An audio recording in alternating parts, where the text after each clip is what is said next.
MrTruck here with another episode of Trucks, Towing, Trailers. Today we have this 2014 F150. What's new for this truck for 2014 is the CNG package, which is what it has. And with me today, of course, is Kelsey.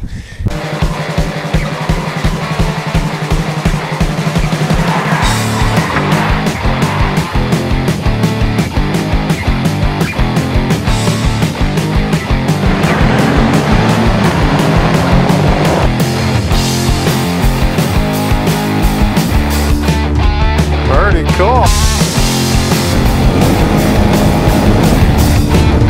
It's MrTruck. Also, what kind of power do we have? You have 302 horsepower along with 278 foot-pounds of torque on this. Awesome. That's enough power to climb the hill. So let's head for the mountains. We just loaded and unloaded the horse for this session. We didn't have trailer brake controller on the truck. It didn't come with the brake controller, and we didn't want to take a chance hauling animals without a good brake controller, especially in the mountains. So we just loaded and unloaded the rascals. The methane gas is what CNG is made from. It's 90% methane, which is, if you drive by a dairy or hog farm, you can smell methane. In waste management, a lot of these trash collection companies actually get it out of their dump, and then they run their trucks off that methane gas.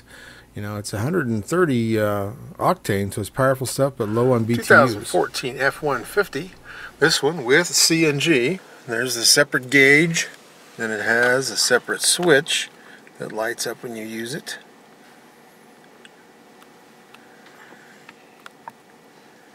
And this puppy, this is an XLT, so it's not totally plain, but it's not loaded like we're used to seeing. You do have places to plug in your USB ports and a couple 12-volt plugs, a decent sized console.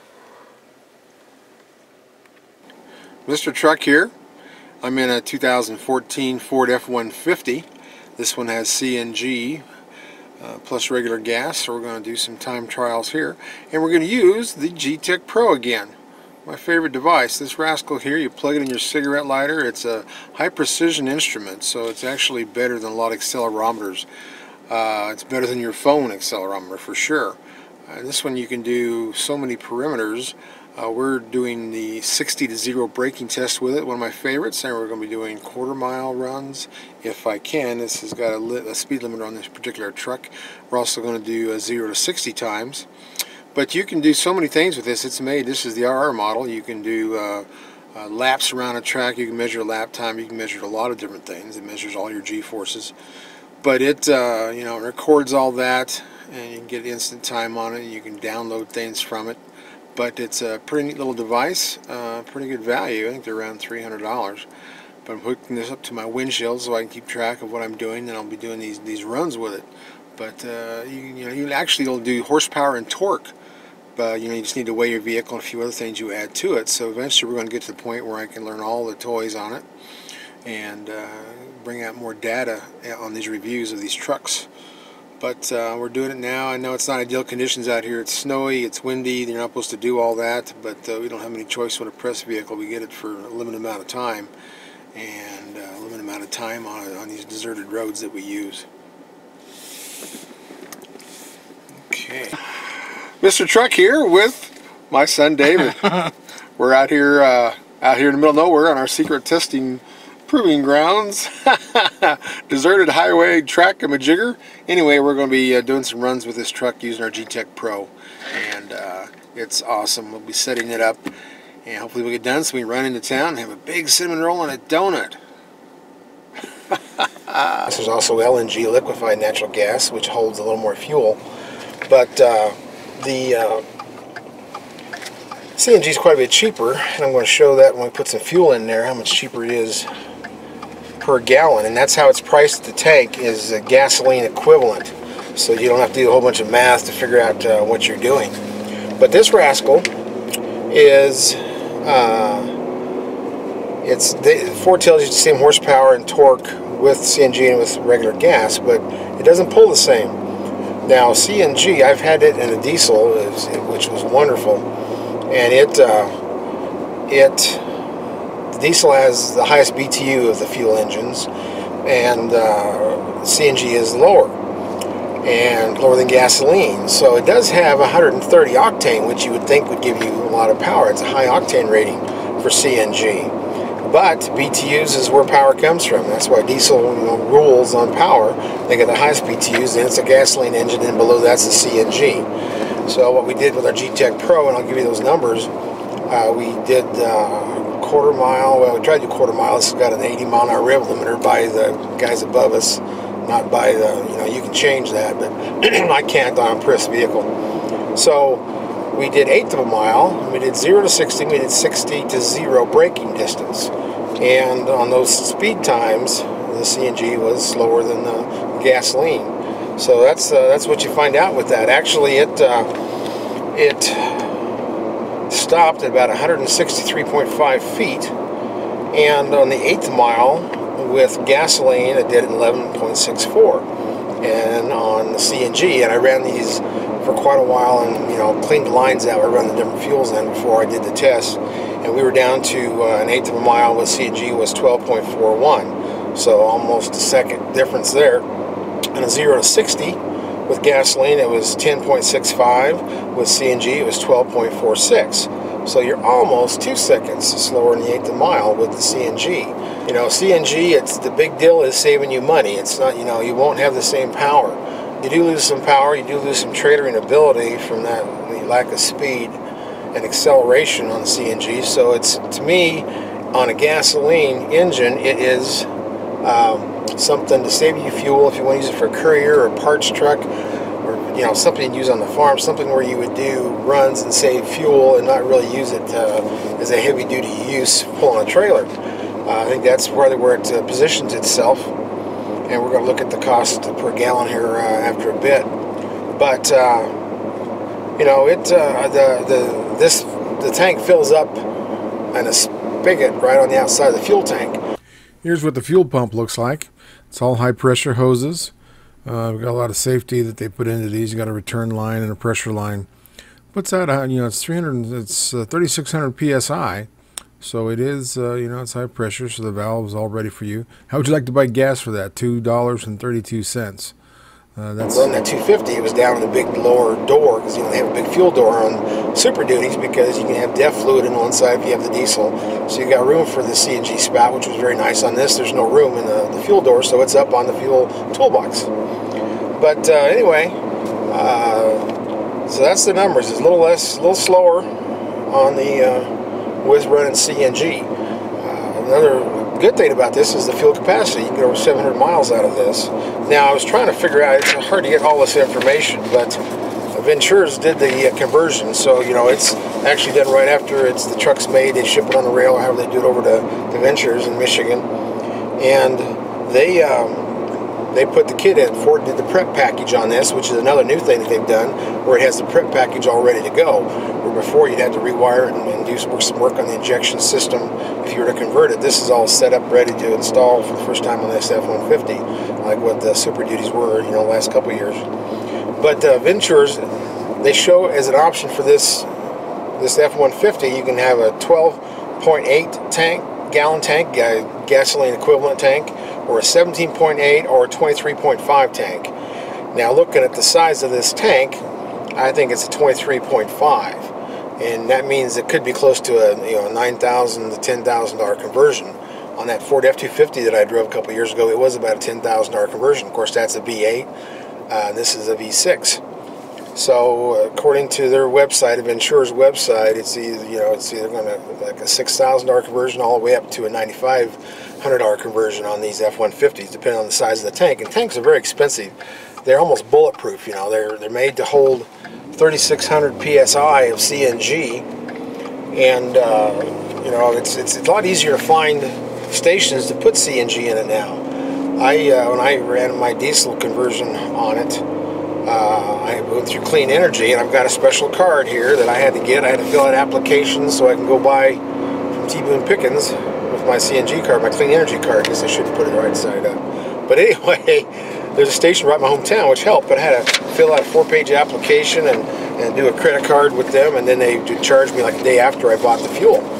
And it was that way in several of the clean energy stations. Clean Energy, it's a T-Bone Pickens company.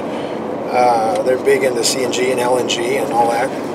And now a lot of stations will just take a credit card. Actually, there are a lot more stations than when I was doing this 2 and 3 years ago. And not just in Oklahoma and Utah where the biggest amount of stations are, but they're pretty well everywhere. And you can go on to cngprices.com and map out your route. So you can go on there and they'll show you all the fuel stations along the road that you put in there, just like MapQuest, but it's cngprices.com. And then you know where your next fill-up station is. So you can find, it's got phone numbers, it'll have prices on it, which is really, it was helpful to me on all the trips that I did using CNG. But it's an interesting fuel, and in the right situations it can save you money. Venture says that it can actually pay for itself in 3 years. I could see that'd be a lot of miles, but then again, you got to decide: do you want to spend $9,000 to $10,000 on a CNG conversion, or spend $8,000 on a diesel? So it's getting really complicated making these decisions. So I'm sure a lot of the fleets will see the advantage of a CNG and courier services. In a lot of places it will make a lot of sense. But for the average consumer, you want to be able to do the math, find out what it's going to cost you, and what the payout's going to be, how many miles, cost per mile it will be. The experience I've had was on a diesel with CNG added to the diesel. And to me, that's the dream truck. I mean, it gave me 245 foot-pounds more torque, gave me 85 more horsepower, and it was incredible. It was a fumigation system. So the draw of the turbo brought the CNG into the engine. So it only would suck the fuel in about 1,500 RPMs. So right about when the turbo started to spool up. Oh, we missed another bicycler. I know. This F-150 actually was pretty good off-road. It had great clearance, and it was short wheelbase. It's 6.5 foot bed. It was a 145-inch wheelbase. But it looks here like I'm climbing on the surface of the moon. It's actually a gravel pit.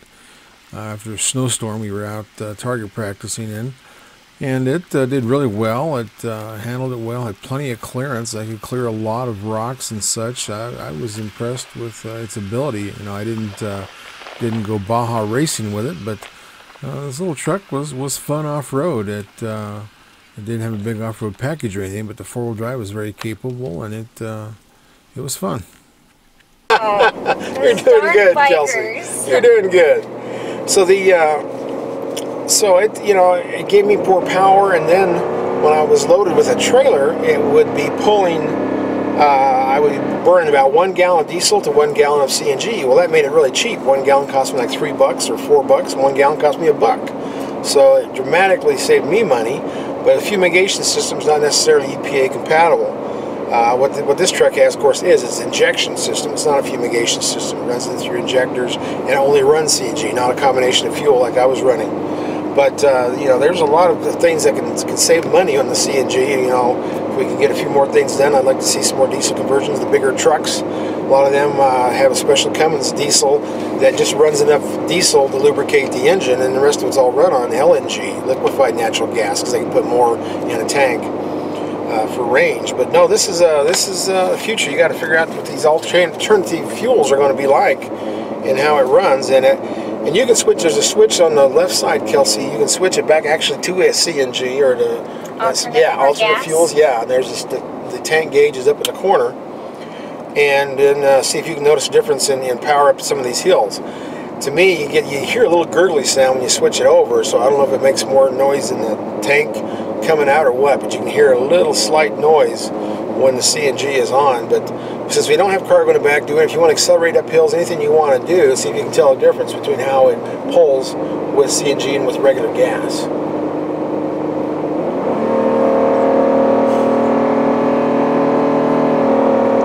And you can hear it wrapping up. This engine is pretty interesting.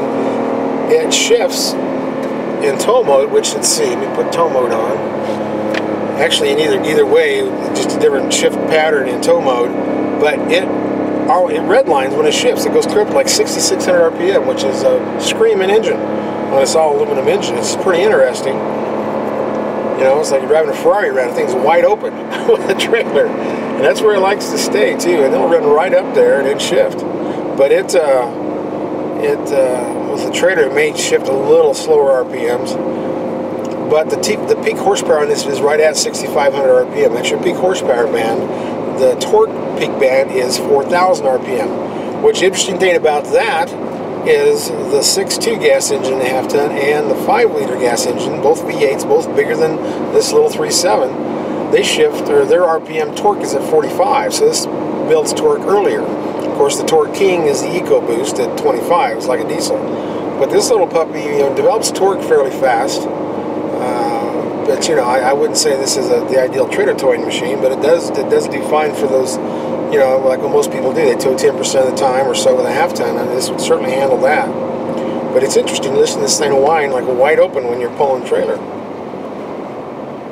or driving it. Anytime you're going to go out and accelerate hard, it'll hit that rev limiter right each gear. So I'm sure you're going to go up to the mountains, but after we get up there, maybe on top of the hill, you'll be able to. And you can switch it back as often as you want, Kelsey, and see if you can tell a difference between power on it.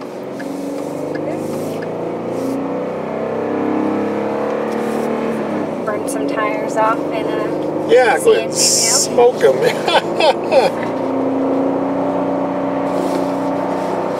You can run through the screen. I've got that one set, so it shows we're getting 14.9 with this trailer. which is good for a trailer. Yeah, and I was getting, that's one thing I can talk about on here. Where's my fuel mileage ratings? Well, I've got them written down, but I did these little 20 mile fuel jumps between them with just an empty truck. And using cruise control at 70 miles an hour, I was getting 20.3 with gasoline. And a 20-mile run with the same perimeters, 70 miles an hour, cruise control on, same kind of roads, I got 20.4, so a 0.1, so which could be the same, so I'm really going to call that a draw. Which is impressive. I thought the fuel mileage would drop by using the CNG, because I've seen that happen, CNG by itself, because you have less energy that you can drop in fuel mileage. But so far right now it's staying the same, and actually somewhere I have the EPA rating on this. So yeah, they're showing, according to the Environmental Protection Agency, who rates these trucks under 6,500 GBW, which this is in half-ton class, average is 18 miles to the gallon, city is 16, highway is 21. So I'm right there on the highway. I'm actually agreeing with them. It's like it's got, I can't say less go, it just takes a little longer to go. Yeah. With the CNG. Kind of like a leg, yeah. Yeah. Yeah, that's a very good observation. It proved that the power drops off, but that's what it would be too, and that's why our times are slower, is because it does react slower.